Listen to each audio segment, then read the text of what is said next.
ஒரு சைடில் அந்த ரைட்டர் தான் எழுதுறதெல்லாம் நடக்கிற மாதிரி காட்டிக்கிட்டு இருக்கான். அன்யூஷுவலாக இருக்கு. இதோட மோட்டிவ் என்னன்னு தெரியல. IBC Mangai viewers எல்லாருக்கும் அன்பான வணக்கங்கள். இன்னைக்கு நம்ம வீடியோவில் எதை பற்றி பார்க்க போகிறோம் அப்படின்னா, நம்ம ஃபேஸில் இருக்கக்கூடிய பிக்மெண்ட்ஸ், அதுக்கப்புறம் டார்க்னஸ், இது எல்லாமே போகிறதுக்கான சூப்பரான பேக் பற்றி தான் பார்க்க போகிறோம். இந்த பேக்கை நீங்கள் வீட்டிலே செய்யலாம். அதுக்கான இன்க்ரீடியன்ஸ் என்ன, அது எப்படி செய்யலாம், என்னென்ன ப்ராசஸ் அப்படிங்கிறத ஃபுல்லாக வீடியோவில் பார்க்கலாம். வீடியோ ஃபுல்லாக ஸ்கிப் பண்ணாமல் பாருங்கள், அப்போ தான் உங்களுக்கு இது யூஸ்ஃபுல்லாக இருக்கும். இப்போ நம்ம இந்த வீடியோவில் 2 இம்பார்ட்டண்ட்டான ஃபேஸ் பேக் பற்றி பார்க்க போகிறோம். இந்த ஃபேஸ் பேக்குக்கு முக்கியமான இன்க்ரீடியன்ட் என்ன அப்படின்னா ரைஸ் ஃப்ளார்.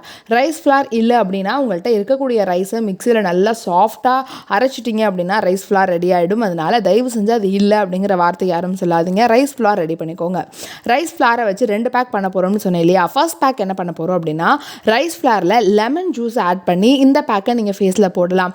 இதில் லெமன் ஜூஸ் ஆட் பண்ணுறதுனால உங்கள் ஃபேஸில் நல்லாவே டிஃப்ரென்ஸ் தெரியும். ரொம்ப முக்கியமான விஷயம் என்ன அப்படின்னா, அதில் பிக்மெண்ட்ஸை போக்க வேண்டிய ஒரு சூப்பரான மேஜிக் எலமெண்ட் இருக்குது அப்படின்னே சொல்லலாம். அதனால் நீங்கள் கண்டிப்பாக லெமன் ஜூஸோட இந்த ரைஸ் ஃப்ளாரை ட்ரை பண்ணும்போது இந்த பேக்கோட ரிசல்ட் உங்களுக்கு நல்லாவே தெரியும்.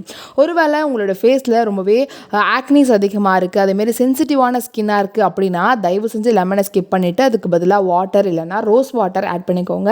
அதனால் ஒன்றும் பிரச்சனை கிடையாது. ஏன்னா அதை விட்டு நீங்கள் லெமன் யூஸ் பண்ணீங்க அப்படின்னா இன்னுமே ஆக்னி அதிகமாகும். இந்த பேக்கை நீங்கள் ஃபேஸில் போட்டுட்டு ஒரு 20 மினிட்ஸ் கழிச்சு வாஷ் பண்ணால் போதும். அதோட ரிசல்ட் உங்களுக்கு உடனே தெரிய ஆரம்பிக்கும். ஏன்னா அந்த அளவுக்கு ஒரு சூப்பரான எலமெண்ட் தான் ரைஸ் ஃப்ளார். இந்த ரைஸ் ஃப்ளாரில் ஆன்டி ஆக்சிடென்ட் இருக்குது, ஆன்டி இன்ஃப்ளமேட்டரி இருக்குது. அது மட்டும் இல்லாமல் ஏஜிங்கை நம்ம ரொம்பவே கம்மியாக காட்டும். அதாவது வயசு அதிகமாகிறத வெளியே தெரியாத மாதிரி ரொம்பவே யங்கான ஸ்கின்னாக மெயின்டைன் பண்ணுறதுக்கு ரைஸ் ஃப்ளார் ஒரு சூப்பரான மேஜிக்கான இன்க்ரீடியன்ட் அப்படின்னு சொல்லலாம். செகண்டாக நம்ம பார்க்க போகிற பேக் என்ன அப்படின்னா, இதே ரைஸ் ஃப்ளாரில் சாண்டல்வுட் பவுடர் ஆட் பண்ணிக்கோங்க. அதுக்கப்புறம் இதில் மில்க் ஆட் பண்ணுங்கள். மில்க் ஆட் பண்ணுறதுனால உங்கள் ஸ்கின் ரொம்பவே அழகாக ஷைனிங்காக டோன் ஆகிறது நீங்கள் நல்லாவே கவனிக்க முடியும். அது மட்டும் இல்லாமல் டேன் எல்லாம் ரிமூவ் பண்ணுறதுக்கு மில்க் சூப்பராக ஹெல்ப்ஃபுல்லாக இருக்கும். இந்த மில்கோட சாண்டல் பவுடரும் ஆட் பண்ணுறதுனால அதோட ரைஸ் ஃப்ளாரும் சேர்ந்து இருக்கிறனால இந்த பேக்கோட எஃபெக்ட் உங்களுக்கு நல்லாவே தெரிய ஆரம்பிக்கும். இது நீங்கள் ஃபேஸில் அப்ளை பண்ணி ஒரு 15 மினிட்ஸ் வச்சுருந்தாலே போதும், நல்லா ட்ரை ஆகிடும்.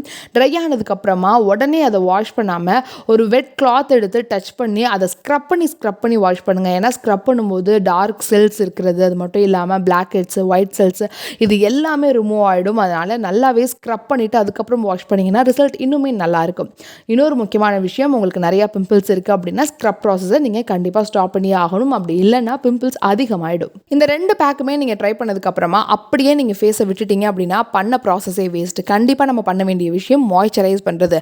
அதுக்காக என்ன க்ரீம் யூஸ் பண்ணுறது, என்ன மாய்ஸ்சரைசர் யூஸ் பண்ணுறது அப்படிலாம் நீங்கள் கவலைப்படவே வேண்டாம். நம்ம யூஸ் பண்ண போகிறது ஆலிவேரா ஜெல். அதுதான் ஒரு சூப்பரான மாய்ஸ்சரைசர், நம்ம நேச்சுரல் இன்க்ரீடியன்ஸ்லேருந்து யூஸ் பண்ணுறது. அதனால் ஆலிவேரா ஜெல் எடுத்து ஃபேஸை நல்லா அப்ளை பண்ணுங்கள், நல்லா மசாஜ் கொடுங்க. ஏன்னா இந்த 2 பேக்லையுமே நம்ம ரைஸ் ஃப்ளார் யூஸ் பண்ணுறோம் இல்லையா, அது நம்ம ஃபேஸை நல்லாவே ட்ரை ஆக்கி கொடுக்கும். அந்த பேக் காயறதுனால அதை இந்த மாய்ஸ்சரைசர் ஈக்குவல் பண்ணிவிடும். அதனால் கண்டிப்பாக மாய்ஸ்சர் பண்ணுற ஸ்டெப்பை ஸ்கிப் பண்ணாதீங்க. அப்போ தான் உங்களோட ரிசல்ட் அப்படிங்கிறது ரொம்பவே பவர்ஃபுல்லாகவும் ரொம்ப ஹெல்ப்ஃபுல்லாகவும் இருக்கும். நம்ம சொன்ன எல்லா ப்ராசஸும் ட்ரை பண்ணி பாருங்கள். அதோட ரிசல்ட் உங்களுக்கு எப்படி வந்திருக்கு அப்படிங்கிறத கமெண்ட் செக்ஷனில் ரிவீல் பண்ணுங்கள். இந்த மாதிரியான டிப்ஸ்லாம் தெரிஞ்சுக்கணும் அப்படின்னா IBC மங்கையை சப்ஸ்கிரைப் பண்ணுங்கள். இது உங்கள் ஃப்ரெண்ட்ஸ் அண்ட் ஃபேமிலி யாருக்கு யூஸ்ஃபுல்லாக இருக்குன்னு நினைக்கிறீங்களோ அவங்களுக்கு ஷேர் பண்ணுங்கள். கெமிக்கல் இது பேடை தான் யூஸ் பண்ணுவாங்க. இதில் கெமிக்கலோ ஜெல்லோ எதுவுமே நாங்கள் யூஸ் பண்ணலை, பியூராக பண்ணியிருக்கோம். அப்சர்வேஷனுக்கு வெறும் காட்டன் மட்டும்தான் இதில் நம்ம யூஸ் பண்ணியிருக்கோம், அதுவும் ஆர்கானிக் காட்டன்.